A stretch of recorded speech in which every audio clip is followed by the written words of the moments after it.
Bismillahirrahmanirrahim. Operasi Zatus Salasil. Nama tempat Zatus Salasil. Adapun kabilah Arab yang berada di sekitar Syam. Syam ialah dalam istilah peta zaman dulu. Sekarang ni ialah Syria, Lebanon, Palestin, itu Syam. Dulu satu negeri dia. Yang penjajah pecahkan kepada negeri yang banyak.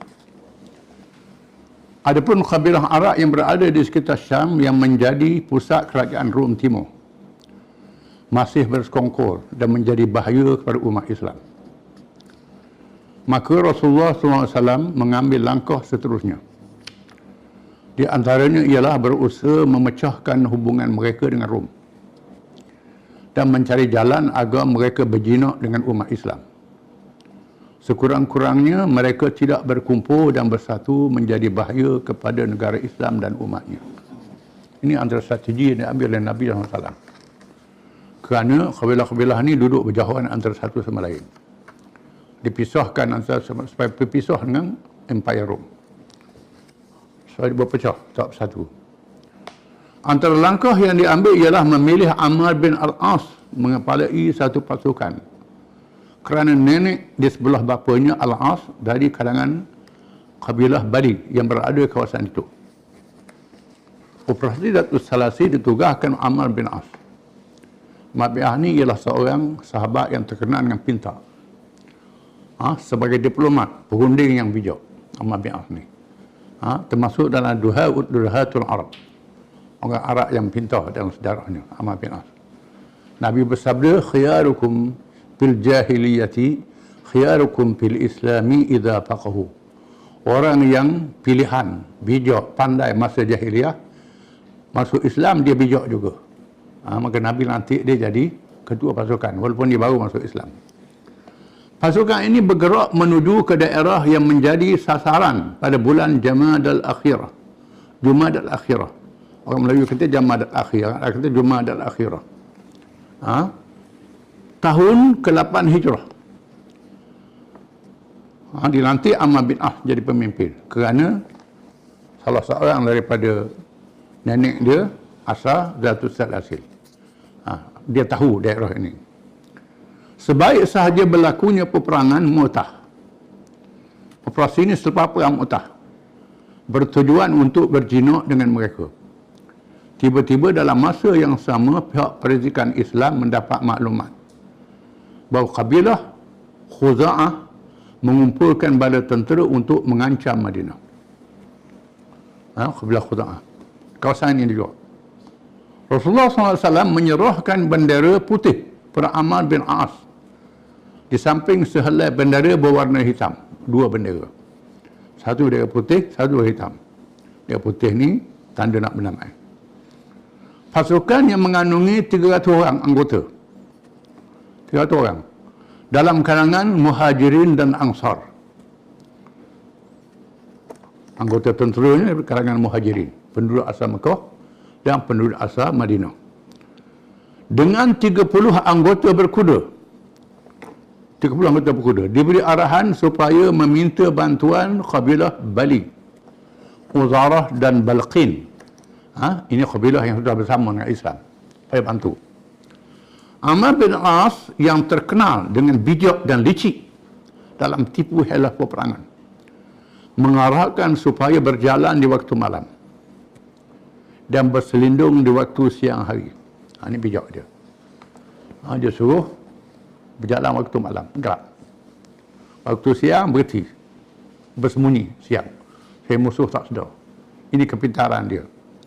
Apabila hampir dengan musuh, mereka mendapat maklumat bahawa musuh mempunyai anggota yang besar jumlahnya. Bila sampai dekat, percikan melaporkan musuh ni ramai. Lalu Amr bin As mengarahkan Rafi' bin Makis Al-Juhani supaya pergi ke Madinah untuk memohon bantuan tentera tambahan dari Rasulullah SAW. Lalu terus dia tak serang lagi. Dihantar utusan Rafi' bin Makis Al-Juhani pergi Madinah, lapor Nabi SAW supaya atau tentera tambahan. baginda mengutuskan bantuan 200 anggota yang dipimpin oleh Abu Ubaidah Amir bin Jarrah, salah seorang daripada 10 sahabat terulung yang diberi gelaran Rasulullah SAW dengan panggilan Aminul Ummah, orang yang paling amanah dalam kalangan umat ini. Ini sahabat yang besar. Abu Ubaidah yang ketua. Pasukan ini disertai oleh sahabat terulung dari kalangan Muhajirin, termasuk Abu Bakar dan Umar radhiyallahu anhuma. Abu Bakar dengan Umar jadi juga anggota. Ketuanya Abu Ubaidah Amir bin Jarrah. Apabila pasukan bantuan tiba, Amr bin As yang baru menganut Islam, baru masuk Islam, Allah dia, serta masih ada dalam dirinya kelemahan jahiliah, itu mahu menonjolkan diri menjadi ketua, tak beri korang. Dia nak jadi ketua juga. Perangai jahiliah dia ada lagi. Tapi dia cerdik. Dia menegaskan bahawa dialah yang berhak menjadi ketua, kerana yang datang hanyalah pasukan tambahan. Kamu ni kan tambahan je, aku ni kan hak asalnya, aku jadi ketua.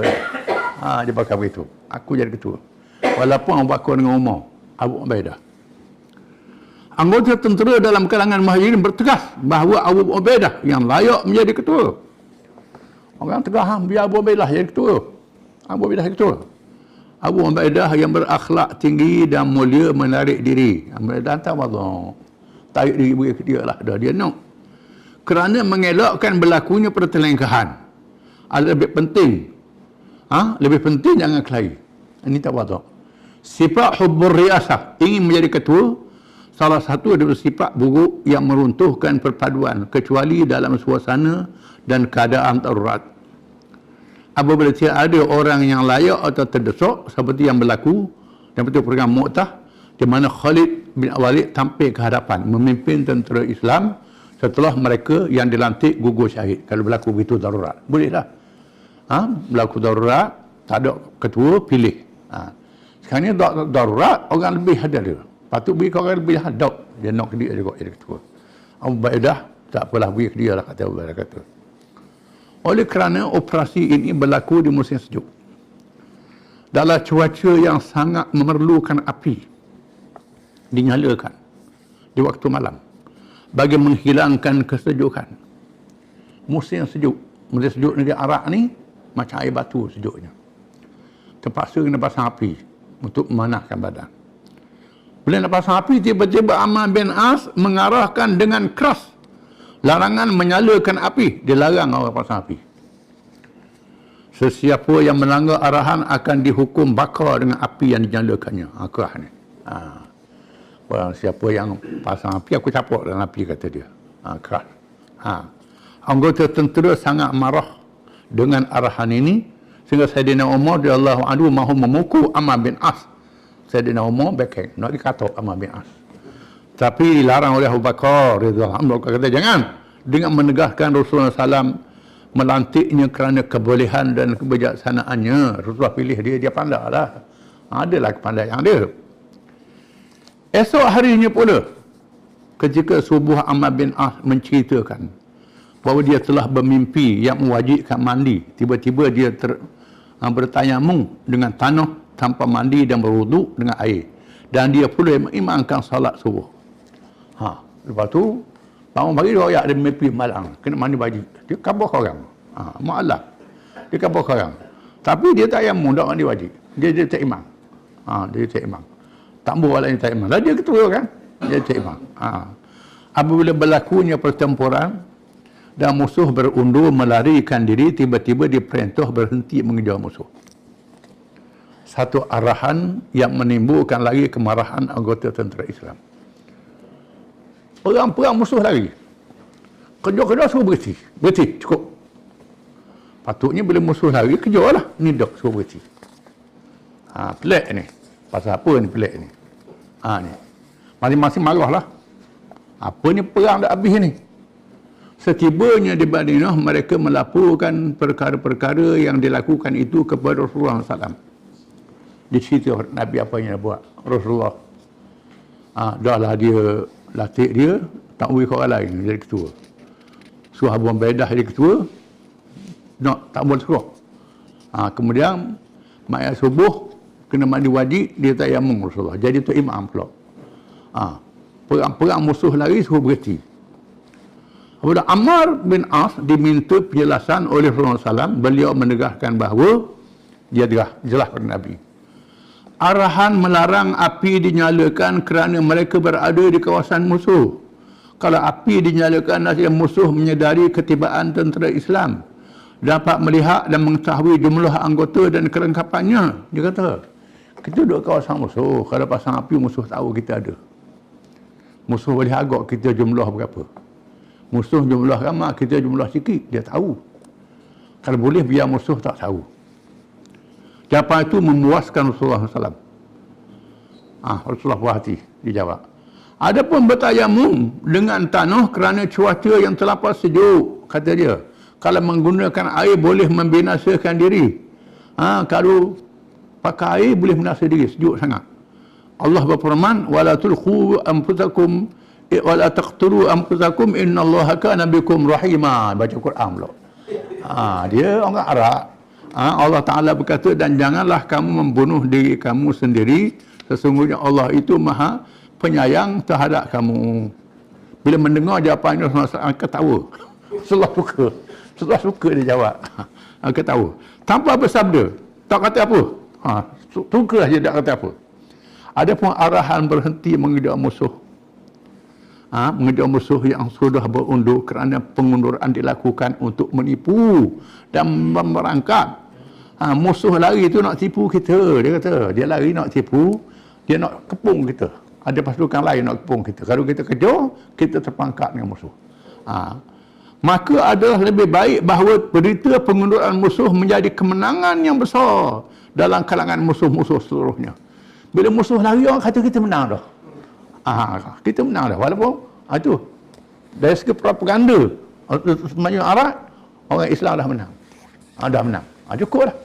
Ini dari perang saraf ni. Semua perkara yang berlaku mengambil menjadi pengajaran yang besar kepada umat Islam supaya bijaksana dalam berorganisasi. Ini pengajaran bagi kita bijaksana dalam organisasi. Berdisiplin dan mengatur strategi perjuangan di semaian zaman. Perang kena ada strategi. Tak strategi. Tetap beristiqamah walaupun menghadapi pelbagai cabaran sehingga berjaya di dunia dan di akhirat. Kalau ada strategi yang baik, kita berjaya dunia dan berjaya di hari akhirat. Pasukan Abu Ubaidah, wallahu a'lam.